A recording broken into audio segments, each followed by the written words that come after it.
Good morning. I'm Colonel Joseph Wells. I'm the Chief Deputy of the Putnam County Sheriff's Office. Thank you for giving us the opportunity to give you an update this morning. So not a whole lot of different changes since yesterday. We are still actively in a search and rescue operation for 1.5-year-old Jose Lara here just south of Crescent City. The operation is kind of working under two different basically organizational headings at this time. One is the investigative side, and the other is the search and rescue side. So this has been active all night. The investigators, our major crimes detective, have been engaged all night, interviewing family, friends, and other folks here in the area. There have been no significant leads for last night. We're still operating under the belief that our investigation has led us to at this point, that this is a missing child case. We still have no substantial information to suggest that, that there is anything criminal in nature. The missing child alert remains active. As you can see behind me, there is a large law enforcement presence again this morning.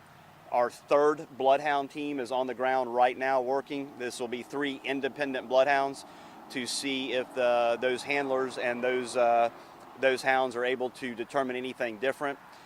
But again, still just remains the same. This is the search and rescue operation behind us. The investigative operation that went on through the night is continuing this morning. We will be doing large organizational briefings here shortly to make some determination on some potential outside resources coming in. Joining us this morning at the investigative meeting will be the Federal Bureau of Investigations and also the Florida Department of Law Enforcement. Again, that should not be taken as a reason to believe that we've identified a crime, because we have not. But we are certainly welcoming any resources that want to come in and offer assistance or just partner with us. While the Putnam County Sheriff's Office will continue to lead this investigation and the search and rescue, this is certainly a team effort, and we welcome any outside resource that wants to come in and be a part of this. So far, the search and rescue and the investigative operations have involved obviously the Putnam County Sheriff's Office. The St. Johns County Sheriff's Office has provided canine search assistance. The Marion County Sheriff's Office and Volusia County Sheriff's Office have provided aviation assets, and the Florida Fish and Wildlife Conservation Commission have been assisting and are here again this morning assisting us in the search of this wooded area. I know there's been some question about dive teams and divers. There is a body of water behind this residence. However, it should be probably described as a swamp, not necessarily a lake. So the divers are gear checking and are on standby this morning.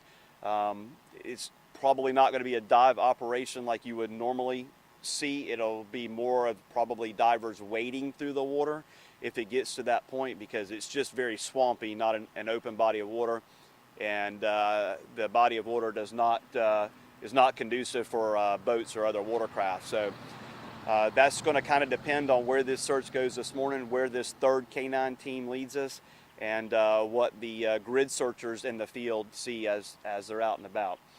So I'll certainly take any questions. I can't think of anything else off the top of my head that's different from yesterday, but I'll take any questions. Colonel, obviously we're just down the road from a major incident 13 years ago. How much does that draw on you, or what could you have learned from Haley Cummings that you're helping use this time?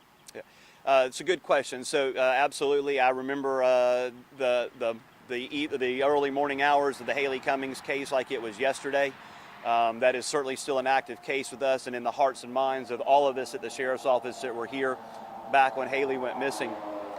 So I think some of the big lessons from that case were obviously, just like we talked about, certainly welcome anybody from any other agency or asset that wants to provide information, assistance, suggestions, or guidance, and approach this as a team. And just continue to follow those leads as we have continued with Haley and to do here. We did have an opportunity last night to conduct some interviews with the father and with some other family members, and those will continue today with some interviews of some other family members, specifically some children that were here. You said you spoke with family members. Is the mother's story checking out? Yeah, so far at this point, there have been no red flags in any of the interviews or any evidence or anything that's been collected. You may see that step up a little bit today, and again, it's not indicative of identifying a crime. It's just the fact that as we continue to go through this and the hours go longer, we will be leaning more toward the investigative side. So you may see some more active investigation as far as that goes today. Yes. So I can't give you an exact on that. I can tell you that the property that you can see to my right is where it's mostly focused on. The backside of that property is a fernery, a large fern growing operation that's very prevalent down here in Crescent City. And so all of that is has been included.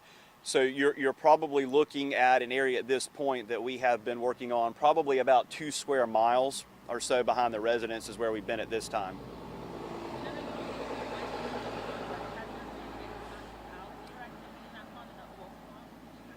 So I think I understood your question. You're asking about, because of the traffic noise, asking about wildlife activity in the area? Yeah. So absolutely, you know, this is, like I said yesterday, rural North Florida. We are encountering wildlife as we go through the area. I have not heard a report that we've actually seen an alligator, but I would absolutely expect that there would be alligators in there. I know that one of the helicopters yesterday that was running FLIR actually picked up a heat signature, which we sent a crew into that body of water yesterday to see what that heat signature was. It was actually one or more otters grouped up. So obviously there is all kind of wildlife we can expect, and our search crews can expect everything from alligators to certainly snakes and other wildlife in this area.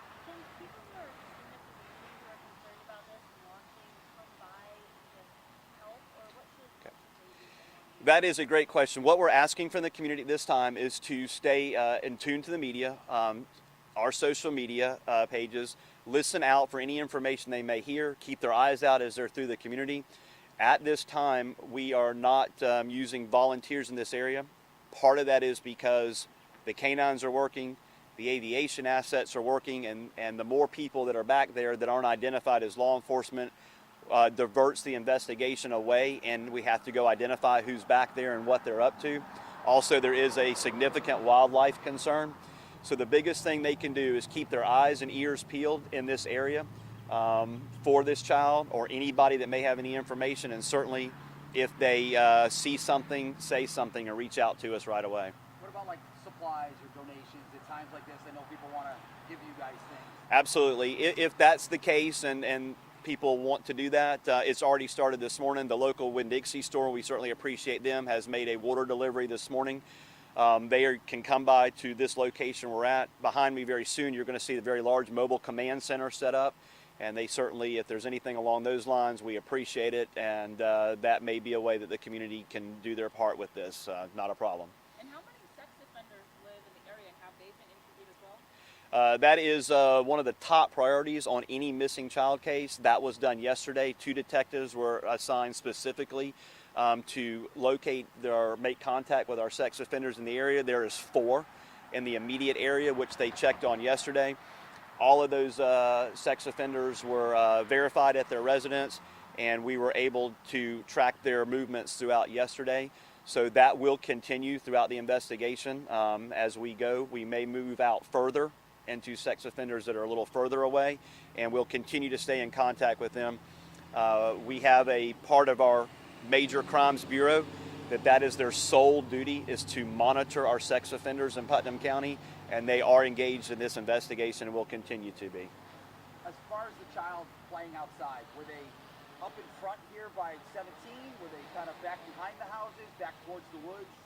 The children were behind the houses. The front of the property, as you can see, is fenced. And from the witnesses that we've talked to, and the children are never in front of the fence. And they were last behind the house together when he was last seen.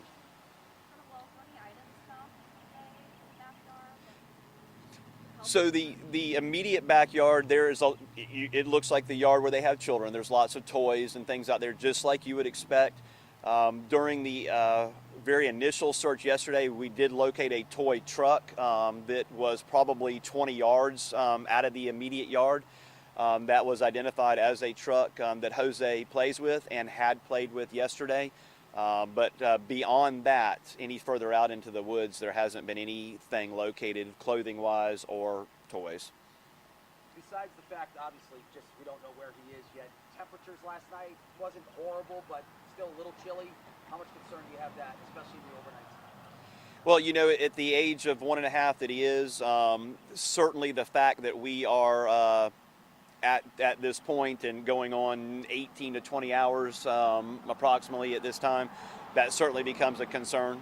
So, like I said, it's getting more urgent as time passes, which is why you will see as much or more resources in this search today that was here yesterday and last night, including probably some outside resources today. We're in communication with several different organizations now. So at this point, you don't think that the child wandered off? Well, ma'am, actually, that is what we are operating on now, that the child wandered off or got lost during that short period of time that he was not under direct observation of the family. There isn't anything at this point to suggest abduction or any type of foul play on part of the parents. If that changes, that will certainly change the entire dynamic of this, and you'll be the first that we let know so that we can solicit the community's help as far as that goes. Yeah. Okay. All right. So no other questions? All right. Thank you guys very much. Appreciate it.